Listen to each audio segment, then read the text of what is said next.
오늘 말씀은 사도행전 12장 1절로부터 17절까지 말씀을 제가 봉독해 올리겠습니다.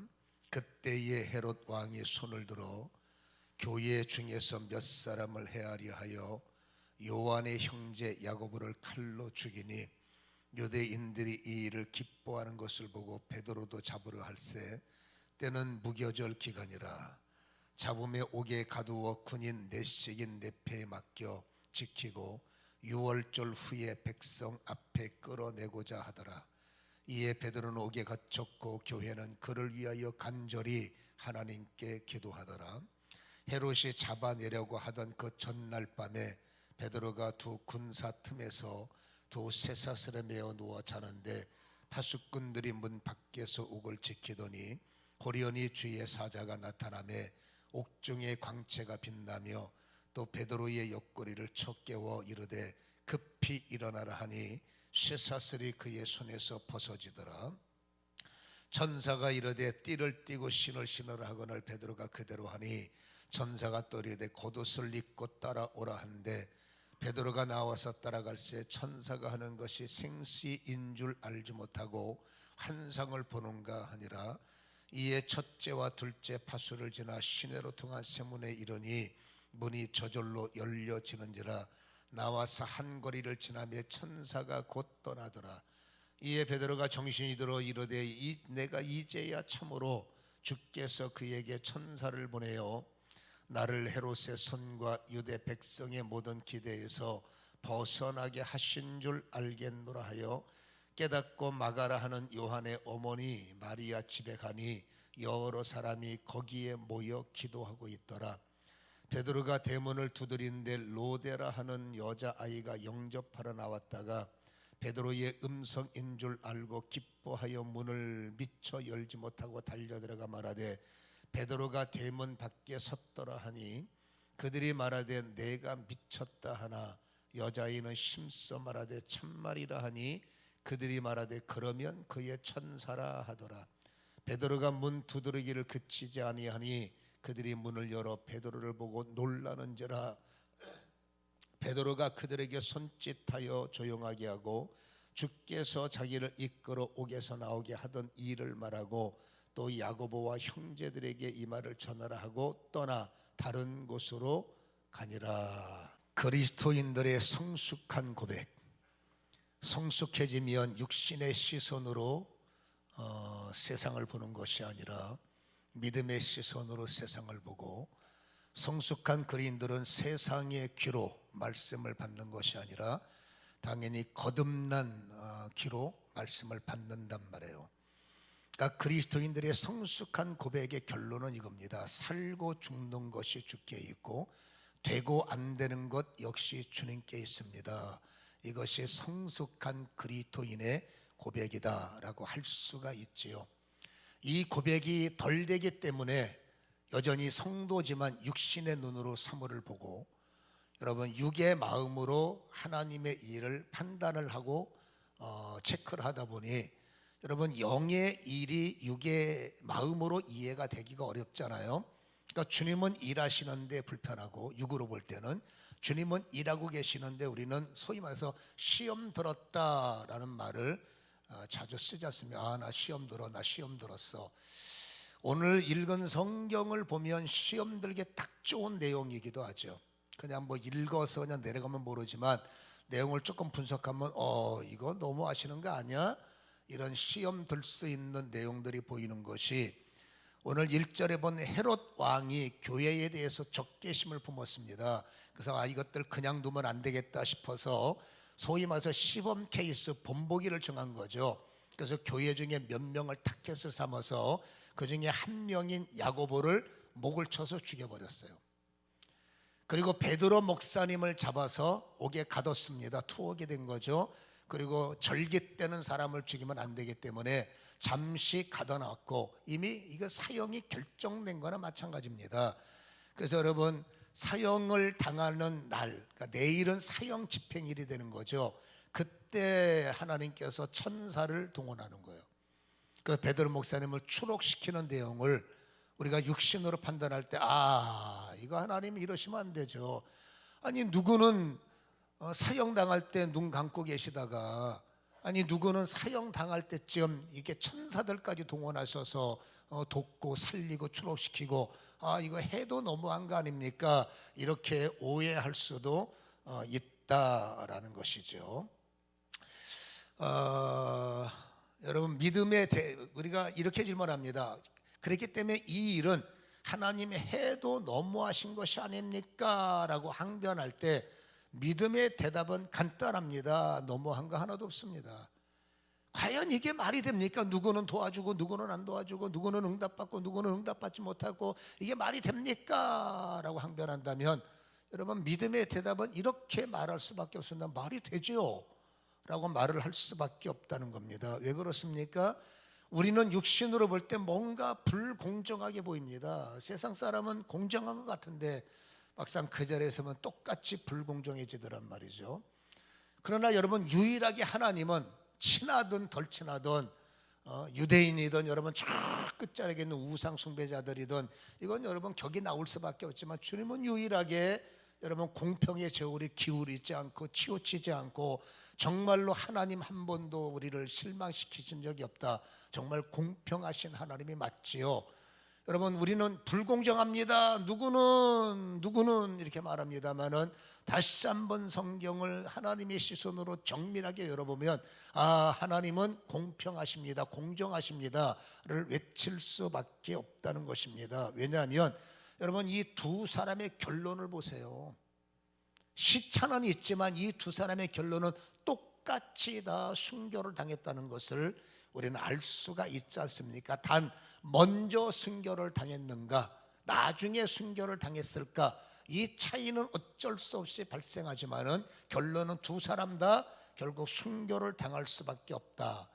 우리는 여러분, 먼저 순교를 당한 야고보에게 어쩌면 동정심, 불쌍하다, 이런 나이에 안타깝다라고 동정심을 느낄 수가 있습니다만은, 이 당시의 상황을 우리는 이해해야 돼요. 우리가 여러분 코로나 걸릴 때 얼마나 마음이 아팠습니까? 근데 지금은 걸리면 걸리나 보다, 이제 하도 많이 걸리니까 안 걸리는 게, 누가 안 걸리면 뭐 사회생활 문제 있어서 안 걸린다며.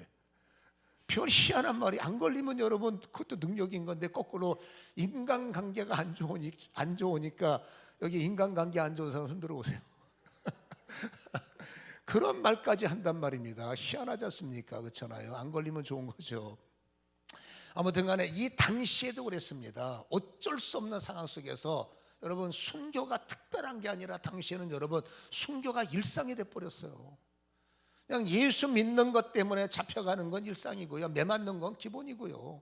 그리고 여러분 뻑하면 여러분 순교를 당할 수밖에 없는 이런 상황적 배경을 우리는 이해하고 말씀을 볼 필요가 있지 않습니까? 그가는 순교가 일상일 당시에 사도로서 여러분 야고보는 바로 순교의 씨를 뿌린 것, 교회는 씨 뿌림이 있었기 때문에 태동이 되고, 누군가 희생의 씨를 뿌려, 대한민국도 순교의 씨를 누군가 뿌려줬기 때문에 오늘까지 있었던 거 아니겠습니까?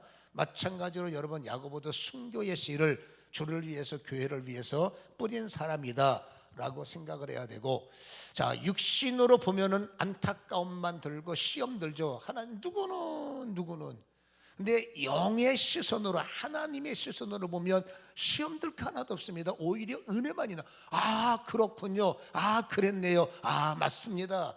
그러니까 여전히 우리는 주의 일 말하는 겁니다. 세상 관계 말하는 게 아니라 주님이 간섭하시고 주님이 결정하셔서 일하는 일이, 우리는 여러분 깨닫지 못해서 시험이 된다는 것은 아직까지 내가 육의 시선으로 바라보고 있구나, 육의 시선으로 해석이 되는구나, 그러면 틀림없이 시험되는 부분이 있어요. 나중에는 바뀌겠지만.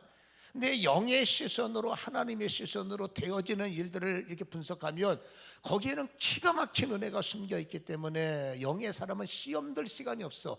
오히려 기대, 어떻게 전개하실까, 하나님은 어떻게 풀어가실까, 그렇잖아요. 그러니까 영의 사람은 시험이 아니라 오히려 은혜만이 있는 것을 우리는 알 수가 있지 않습니까? 그래서 우리는 하나님의 시선으로 여러분 이 상황을 이렇게 열어보면, 야고보를 보세요. 육의 시선은 불쌍하죠, 동정심이 있죠. 영의 시선으로 보면 부러운 거예요. 자, 보세요. 사도들 가운데 최초의 순교자가 야고보란 말이에요.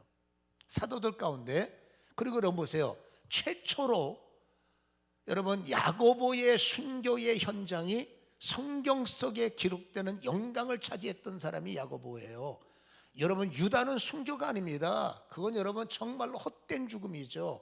나머지 10명은 어디서 죽었는지 여러분 그 이후의 기록들은 성경에는 없습니다. 그들은 다 순교했던 분들이고 여기저기 무덤이 증거로 남아있고 어떤 사료의 자료가 남아있지만 성경 속에 10명의 죽음은 기록되지 않았지만 유일하게 여러분 사도로서 죽음이 기록된 영광을 차지한 사람이 야고보다라고 할 수가 있는 겁니다. 그리고 첫 번째 순교자로 사도로서 순교자로 이름을 올린 내용을 육으로 보지 말고 영어로 분석해 보자 그 말입니다. 아까도 말씀드렸지만 헤롯 왕이라는 최고의 실권자가 여러분 기독교를 그냥 두면 안 되겠다고 탄압할 각오라고 시범 케이스를 정했을 때 보세요. 여러분 시범 케이스를 정하려면 실력 있는 사람, 그 조직의 그 어딘가에 가장 힘 있는 사람을 탁게 삼아 때리고 죽이고 핍박을 해야 효과가 있는 거지. 여러분 있으나 마나한 사람 잡아다가 여러분 뭐 감옥에 가두고 여러분 이렇게 어려움을 준다고 눈썹 하나 까딱하겠습니까? 우리 리더가 우리 힘 있는 사람이 우리의 최고의 사람이 그렇게 여러분 힘을 쓰지 못하고 어려움을 당하면 어떻게 제압의 어떤 효과가 발휘하겠죠. 그러니까 헤롯 입장에서 볼 때는 보세요. 저 기독교를 세상 말로 박살내려면 저 중에서 가장 힘 있는 헤롯의 입장으로 볼 때는 놈들을 잡아다가 저것들을 가두고 저것들을 죽이면 효과가 있을 거다 이렇게 정책에 결정을 했죠. 그래서 여러분 야고보를 선택했다는 것은 야고보가 힘이 없고 야고보가 별거 없으면 뭐하러 야고보를 먼저 죽입니까? 더 힘 있는 사람을 먼저 칼로 쳐야죠. 여러분 성경에 보면 예수님의 측근이 있어요.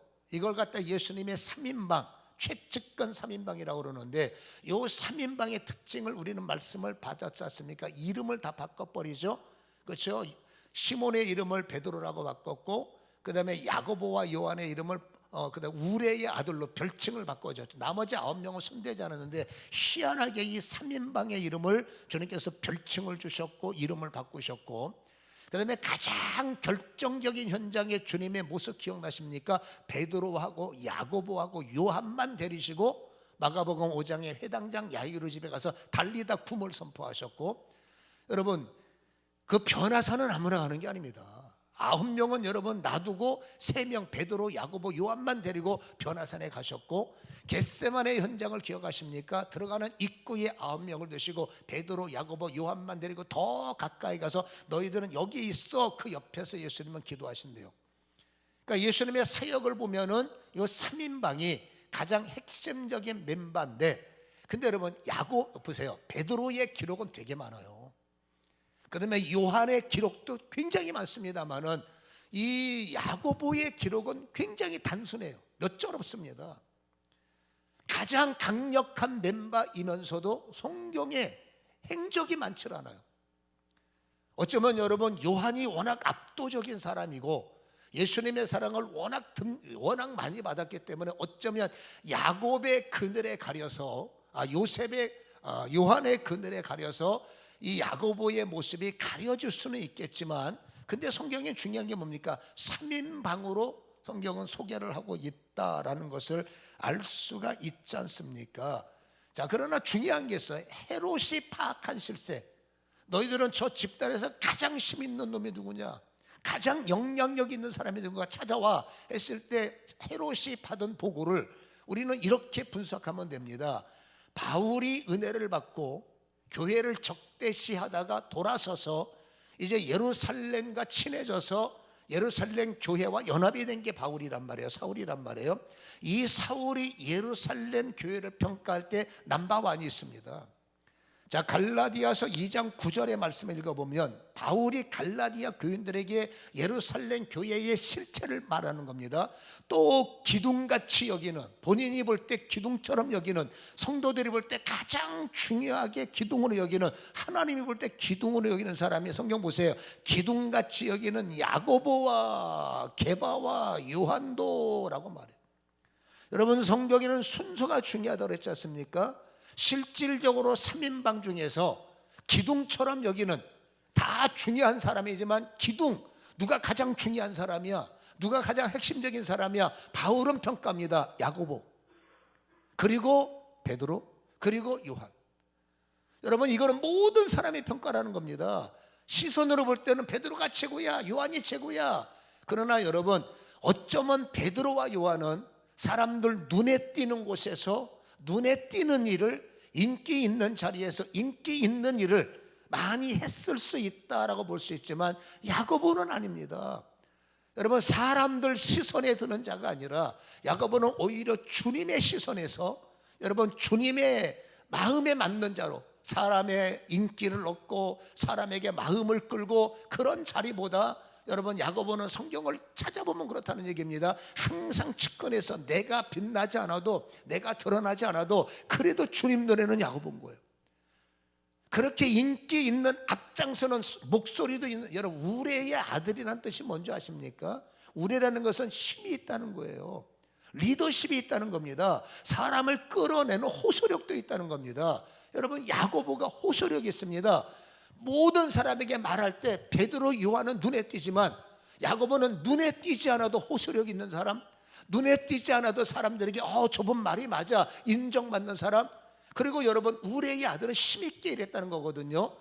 그러니까 여러분, 예수님께서도 측근으로 여기시고 바울 목사님처럼 정확하고 일하기를 좋아하고 분명하신 분이, 그래도 예루살렘 교회에 가장 확실한 사람이 야고보고, 가장 분명히 일하는 사람이 야고보고, 가장 정확한 사람이 야고보고, 더 열심히, 눈에 띄진 않지만 더 열심히 일하는 사람이 야고보기 때문에 예루살렘의 넘버원이 누군데, 실세를 말하는 게 아니라 예루살렘에서 가장 기둥처럼 교회를 떠받치고 열심히 일하고 교인들에게 영향력을 미친 사람이 누구냐 묻는 바울이 말합니다. 야고보. 우리는 이 성경은 이렇게 분석합니다. 두 사람은 사람 앞에 서는 걸 좋아하는 사람, 그래서 알아주고 인정받고 이걸 좋아하지만, 야고보는 다시 보니까 여러분, 주님의 시선에 서서 주님의 입맛에 맞게, 여러분, 주님 편에 서서 주를 위해서 일했던 사람이 야고보구나, 이렇게 우리는 받아들일 수가 있다 그 말입니다. 그러니까 몸살이지 않고 일하는 겁니다. 주를 위해서니까 사람이 상관없어요. 주를 위해서 몸살이지 않고 일하고, 여러분, 몸살이지 않고 일하는 사람이 목숨 아끼겠습니까? 당시에는 순교가 일상이 됐던, 언제 죽을지 모르는 순서 차이지만, 그렇잖아요. 그럼에도 여러분, 이 야고보는 목숨 가리지 않고 몸살이지 않고 주님 곁에서 가장 열심히 일해서 주님께서 이름도 바꿔주시고 항상 갈 때마다 야고보를 챙기셨는데, 기록한 면에서 기록이 적다는 것뿐이지만 그만큼 주님 눈에는 야고보가 바울의 고백처럼 압도적일 수가 있었기 때문에, 여러분, 야고보가 주님께서 못 본 척, 베드로는 본 척 아니죠. 다시 말합니다마는 야고보는 주님의 외면의 대상이 아니라, 확신합니다, 자랑의 대상이에요. 바울이 야고보 목사님이 최고야, 은연중에 나오는 고백 아니겠습니까? 교인들도 누가 그러면 야고보 목사님이 제일 열심히세요. 인기는 베드로 목사님이 많아도, 그렇죠? 주님 곁에서 가장 붙어있는 사람은 요한이지만 그래도 정말 주를 위해서 열심히 일한 분은 야고보예요. 이 성경 한 절이 많은 것을 우리가 묵상하다 보니, 그러면 보세요. 헤롯 왕이 볼 때 누구를 죽여야 효과가 있느냐? 야고보죠. 어찌 보면 여러분, 야고보는 헤롯이 볼 때는 두려움의 대상이고, 그 밖에 기타 등등 그 바깥에 아웃사이더들이 볼 때, 여러분, 야고보는 있으나 마나, 저런 인간 있으나 마나 신경 쓰지 마가 아니라 꼭 제거해야 돼 할 만큼 무엇을 우리에게 말해주고 있습니까? 정말로 애쓴 사람, 정말로 최선을 다한 사람. 어찌 보면 이 두 사람의 몫을 다한 사람이니 짧은 시간에 두 사람 몫을 했다 봐도 되고, 정말 많은 애를 주를 위해서 썼던 사람이니, 야고보는 외면의 대상이 아니라 오히려 주님에게 여러분 자랑의 대상이면서 맞이의 대상이다라고 할 수가 있는 겁니다. 여러분, 이 맞이의 대상이라는 말을 이해하십니까? 스데반이 죽음의 목전에서 예수님은 두 팔을 벌리고 맞이해 주셨다는 거예요. 여러분 정말 잘했다, 수고했다, 그렇죠? 남들보다 더 많은 짧은 시간에 더 많은 열정을 쏟아붓고 더 많이 애쓰다 보니 여러분 타켓이 될 수밖에 없고 본보기가 될 수밖에 없고, 저 인간을 죽여야 교회가 교회가 무서울 거야 할 만큼 여러분 야고보는 눈에 띄었던 사람, 애썼던 사람, 남들보다 더 많이 땀을 흘렸고 힘을 썼기 때문에 여러분 2배 이상이란 거죠.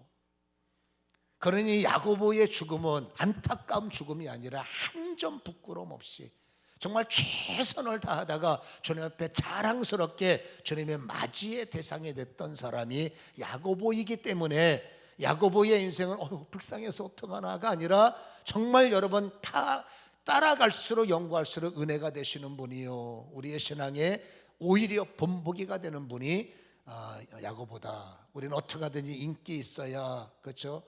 나 사람들 눈에 띄어서 사람들이 알아둬야 기분이 좋은데 야고보는 그런 거 별 신경 안 써요. 그냥 주님이 나 알아주시면 되고, 나 그냥 주님 사랑해서 뭐 내가 최선을 다하는 게 그게 야고보의 여러분 신앙의 모습이었다는 것을 우리는 기억하시기를 다시 한번 주님의 이름으로 간절히 소원합니다. 내 생각대로 교회를 바라볼 때 이와 마찬가지로 육신으로 보면 뭔가 섭섭하고 마음이 안 들고 불공평하고 불공정한 것 같다, 그건 육이에요. 영으로 바라보면 틀림없이 나를 향한 주의 계획이 있으시고 틀림없이 주님이 나를 향해서 기다리고 있기 때문에 여러분 불공정해가 아니라 은혜로 바라보면 틀림없이 나에게도 기회가 주어지고 나에게도 뭔가 하나님께서 여러분 어떤 결정이 작동되고 있다는 사실을 다시 한번 생각해 보시기를 주님의 이름으로 간절히 축원합니다. 여러분 기적의 영역이 오늘 본문에 등장하지 않습니까? 천사들이 일하면서 기적의 영역. 여러분 이 기적의 영역 역시 인간이 이해하는 영역이 아니구나라는 거예요. 이해되는 영역이 아닌 걸 이해하려고 하니까 신앙이 머리 아파지는 겁니다. 많은 분들이 이해되어야 헌신하고 이해되어야 따라간단 말이에요. 근데 성경은 여러분 이해되어지는 것도 있지만 기적의 영역, 강력한 하나님의 세계는 이해될 수 없는 영역이 많은 겁니다. 그 이해될 수 없는 영역을 자꾸 이해하면서 일하려고 그러고 이해하면 여러분 하려고 하니까 우리는 신앙의 모순이 발생할 수밖에 없다. 다시 말합니다.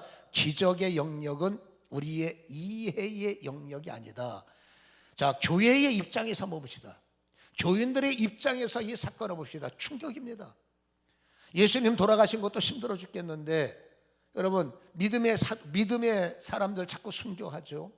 뭐 시대가 그러니까 어쩔 수 없다지만 리더인 야고보 목사님 얼마나 많은 존경을 받았겠습니까? 그 목사님 순교하셨죠. 그리고 이들은 압니다. 이제 사형 선고받은 베드로 목사님, 여러분 이제 며칠 전 무교절이 끝나면 죽는 거예요. 그러니 이들이 여러분 급하니까 비상을 건 거죠. 그래서 우리가 말하는 중보 기도회를 만들어서 간절히 베드로 목사님을 위해서 5절에 보니까 이에 베드로 옥에 갇혔고, 잘 보세요. 교회는 그를 위해서 간절히 하나님께 기도하더라. 간절히의 뜻이 뭡니까? 겟세마네 동산에 예수님을 떠오르지 않습니까? 적당히 기도한 게 아니라 위기가 올 때 대충 기도한 게 아니라 여러분 정말로 어떤 사람이 어떤 가정이 문제를 만날 때, 내 가정이 아니더라도 교회는 멤버였기 때문에 국가가 어려움을 당할 때, 목사님이 어려움을 당할 때, 성도님이 어려움을 당할 때 교회의 역할은 여러분 모여서 그들을 위해서 간절히 기도해 주는 것이 교회의 여러분 사명 가운데 또 하나라는 것을 우리에게 말씀을 해주고 있더라라는 것이죠. 그래서 여러분 간절히 기도했을 때 이들이 간절히 기도할 수밖에 없는 이유, 기도가 더 가슴을 찢을 수밖에 없는 이유, 기도가 더 여러분 안타깝게 외칠 수밖에 없는 이유가, 여러분 아무리 교인들이 아무리 생각을 해도 이게 요행도 없고 사면이라고는 점도 없는 게, 뭐 적당한 사람이 형을 집행하면 더 높은 사람한테 어떻게 말을 해서 어떻게 연결해서 여러분 뭐 좀 이렇게 좀 뭐 혹시라도 뭐 사면이나 혹시라도 뭔가 하겠는데, 이거 보세요. 한 나라의 최고 실권자가 교회에 대해서 적대감을 품고, 그리고 여러분 유대인들에게 잘 보려고 하는 정치적 계산까지 집어넣어서 여러분, 교회를 학대하는 것으로 끝나는 게 아니라 야고보 죽이고 베드로를 죽이려고 결정해서 사형까지 땅 무교절 끝나는 새벽에 죽여. 그러니 여러분, 이들은 답답한 겁니다. 이거는 어디를 가도 손쓸 수가 없는 것이고 할 수 있는 소망은 제로고 절망은 백인 거예요. 그러니 어떡합니까? 할 수 없으니 그들은 기도하는 것. 여러분, 이게 진리입니다. 할 수 없으면 기도하는 것, 이게 기도의, 이게 믿음의 시작이죠. 할 수 없으니까 포기, 할 수 있으면 기도하고 할 수 없으면 포기한다. 할 수 있으면 기도하는 거. 정답, 할 수 없으면 기도가 더 큰 정답이다. 할 수 없다고 포기해야 돼. 왜 포기합니까? 그렇잖아요. 더 기도하라 이렇게 말씀을 하지 않습니까? 그가 할 수 없기 때문에 더 가슴을 찢으면서 더 간절하게 하나님 제발요. 배 목사님은 무슨 죄가 있습니까? 주를 위해서 평생 사신 분인데 제발 하나님 한 번만 살려주세요.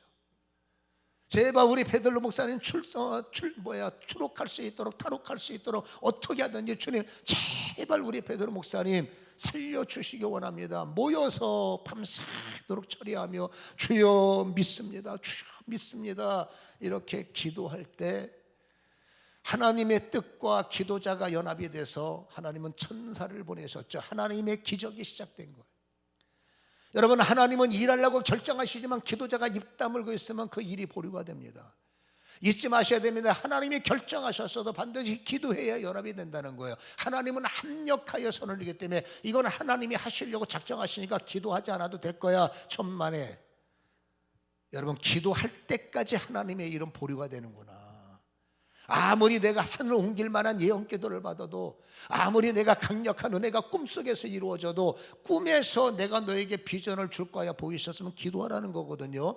하나님의 꿈과 기도가 하나로 어우러질 때 기적의 작품이 일어난다는 거 잊지 마시고, 꿈이 좋으니까 아싸, 안 됩니다. 하나님은 계획하셔도 기도해야 작동된다는 원리를 절대로 잊어버리지 마시고, 기분이 좋아, 뭔가 될 것 같아, 목사님 기도 받으니까 뭔가 이루어질 것 같아. 그거는 여러분 하나님이 하시겠다는 것이고, 작동은 기도. 그러니까 기도하지 않고 목사한테 여러분 기도만 받아봤자 소용없어요. 본인은 기도하지 않고 능력자한테 머리 내밀고 기도해 주세요. 그래서 하나님께서 하자. 근데 본인이 기도해야 된다니까. 본인은 기도하지 않고 나를 위해서 중보하세요. 본인은 기도를 안 되고 어디를 기도하세요? 아닙니다. 본인이 기도해야 되는 거예요. 이 박자가 맞지 않으면 가슴에서 하나님은 일한다는 감동을 주셔. 생각할 때마다 뭔가 잘 될 것 같아. 근데 왜 안 되느냐? 당신이 기도 안 하니까 안 되는 거예요. 하나님의 일은 내가 기도할 때 역사하는 겁니다. 하나님의 역사는 내가 기도할 때 시작이 되는 겁니다. 이 원리를 절대 잊어버리시면 안 돼요. 하나님이 그 좋은 감동, 될 것 같아, 맞대니까. 근데 왜 안 되느냐? 안 되는 게 아니에요. 되도록 당신이 입을 열어야 된단 말이에요.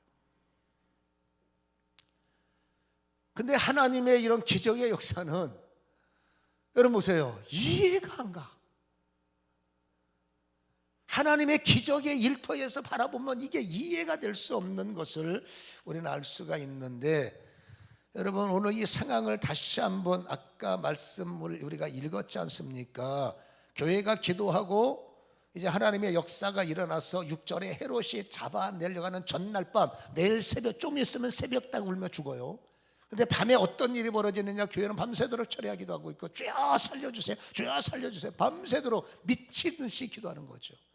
그러니까 천사가 여러분 응답으로 왔고 뜻을 이루려고 왔죠. 그리고 여러분 옥문을 흔들어대고, 베드로의 역 7절에 보니까 얼마나 깊이 잠드는 옆구리를 쳐야 겨우 일어나더라고요. 일어나 해서 일어났죠. 7절에 쇠사슬이 그 손에서 벗어졌죠. 천사가 말합니다. 네 옷을 갖추어라 해서 옷을 입었죠. 신발도 신었죠. 베드로가 따라와. 베드로는 그대로 따라갈 때 중요한 게 뭡니까? 그대로 아니 천사가 이르되 겉옷을 입고 따라가는 겁니다. 베드로가 나와서 따라갈 때 천사가 하는 것이 생시인 줄, 환상인 줄 분별이 안 돼. 이게 환상을 보는 거야, 꿈을 꾸는 거야, 이게 뭐야, 분별이 안 되는 거야. 여러분, 그래서 베드로 목사님이 어떻게 하든지 추록을 했어요. 이게 탈옥이죠. 그리고 여러분 깨달아서 마가 다락방의 중보자들 앞에 가서 대문 두드리는 겁니다. 문을 들어서 나왔으니까 문 좀 열어주세요. 모든 사람들은 점점점 죽음의 시간표가 다가오니까 너무 죽을 것 같아서 하나님 제발요 하고 기도에 빠지다 보니 대문이 두드리는지 사람이 안 돼. 이게 인기척을 못 느끼고 계속 기도할 때, 그중에 여러분 기도를 제일 얇게 했던 로데라는 아이가 그 인기척을 듣고 나가서 쪽문만 열어보면 누군가 봤더니 베드로 목사님이 서 있는 거죠.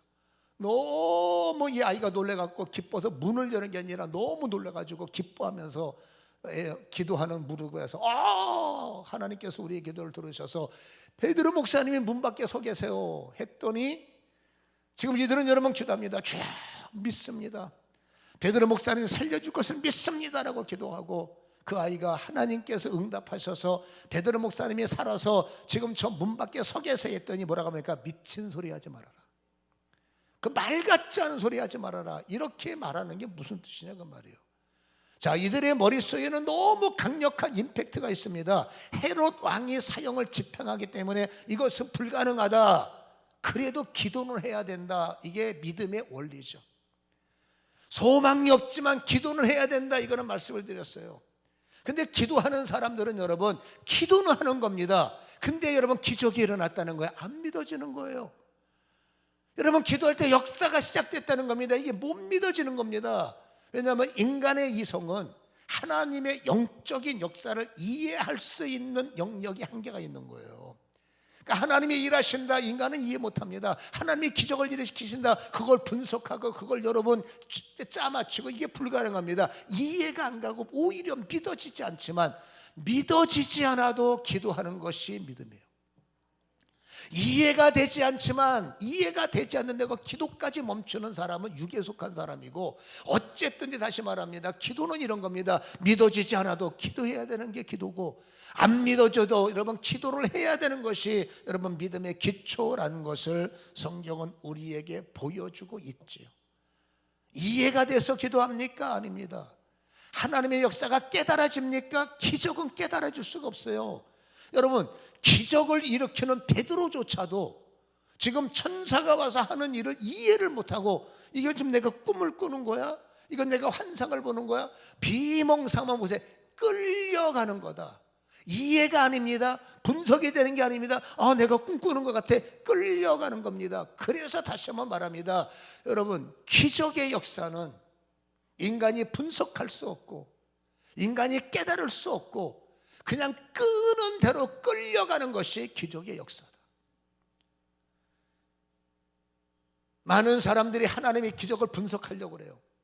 많은 사람들이 하나님의 역사가 이런 건 눈으로 분석을 하려고 그래요. 그러나 다시 말합니다, 작은 것들은 이게 기적의 역사는 절대로 인간의 이성으로 분석할 수가 없는 거고, 그러면 분석이 안 된다고 멈추냐? 많은 사람들이 분석이 안 되니까 분석하기 위해서 기다리는 겁니다. 나는 분석해야, 나는 손가락으로 만져봐야, 나는 이성이 해결돼야, 나는 이게 뭔가 분석이 되어야 나는 주를 믿습니다. 작은 것들은 이해가 되지만 정말 우리가 기도하는 큰 기적은 분석이 되는 것이 아니라 그냥 말씀이 끄는 대로 끌려가는 것이 믿음이다. 다시 말합니다, 그냥 끌려가세요. 기적은 끌려가는 거지 이해해서 가는 것이 절대 아니다. 이해되는 사람 한 명도 없습니다. 베드로 목사님도 이해 안 되는 걸 어떻게 우리가 그 기적의 산정을 이해할 수가 있단 말입니까? 그냥 기적이 일어나면 일어나나 보다, 그렇죠? 끌려가는 것이 믿음이요, 끌려가는 것이 기도요, 끌려가는 것이 여러분 영적인 흐름이라는 것을 다시 한번 기억하시기를 주님의 이름으로 간절히 소원합니다. 기도했던 사람들도 기도가 답이니까 기도했지만, 과연 이런 어마어마한 일이 응답이 될까? 기도하면서도 입으로는 믿습니다 해놓고 현상적으로 이게 어려울 것 같아, 이게 불가능할 것 같아, 그래도 기도하는 거예요. 기도하다 보니까 내가 이거 기도 잘못하는 것 같다, 이게 말이 안 되는 짓을 내가 기도하는 것 같아. 아닙니다. 여러분 기도로 시작할 때 기도를 해야 된다는 게 정답이잖아요. 근데 기도를 하면서도 이건 안 되는 일을 기도하네, 그래도 기도하는 게 기도라. 하나님의 역사가 일어날 때 눈으로 분석해서 하나 더하기 하나는 둘이고 둘 더하기 둘은 넷이다, 이러면 하나님의 기적은 여러분 공식이 아닙니다. 하나님의 역사는 여러분 기적을 뭡니까? 과학을 뛰어넘는 하나님만의 영역이기 때문에 그 하나님의 영역을 이해하는 것이 아니라 그 기적을 일으키시는 하나님의 말씀이, 그 기적을 일으키시는 하나님의 어떤 힘이 나를 어떻게 하든지 끌고 갈 때 그거를 이해하려고 하지 말고 끌고 가는 그 말씀에, 끌고 가는 그 예배에, 끌고 가는 그 어떤 영역에 그냥 끌려가는 게 믿음이다. 그냥 끌려가는 거예요. 분석하면 안 된다는 것을 오늘 버리고 말씀해 주고 있지 않습니까? 거꾸로 말하면 버티면 불신앙이죠. 나는 이해가 될 때까지 좀 참아봐야 되겠습니다. 나는, 여러분, 내가 기도하지 않으면 이런 일이 안 일어나. 근데 기도를 하면서도 분석을 하고 이해가 되고, 여러분, 기도하는 사람, 다시 말합니다, 분석하지 마세요. 이해하려고 하지 마세요. 내가 하는 일이 뻔한 일이란 모르지만 기적을 바라는 일이라면, 다시 말합니다, 그냥 기도의 힘을 갖고 끌려가시면, 내 사명은 끌려가는 게 사명이고 완성은 누굽니까? 주님이 하시는 것이 완성이다. 그러니 기적 아니겠습니까? 되고 안 되고, 죽고 살고, 여러분, 죽게 달린 것을 인정하는 것이 믿음의 출발이고, 여러분, 이해는 되지 않지만 기도해야 되기에 기도하는 것, 여러분, 기도하면서도 도저히 이거는 이루어질 수 없지만 그래도 기도밖에 없기 때문에 끝까지 기도하는 것, 그걸 분석하지 않고 끝까지 기도의 힘에 하나님의 역사에 끌려가는 것이 성경이 말하는 믿음의 분량, 믿음의 역사임을 우리는 잘 깨달으시고, 오늘 본문에서 주시는 진리로 우리의 신앙에 여러분 힘이 되고 기둥이 되시고 푯대가 되시기를 주님의 이름으로 간절히 축원합니다. 기도하겠습니다.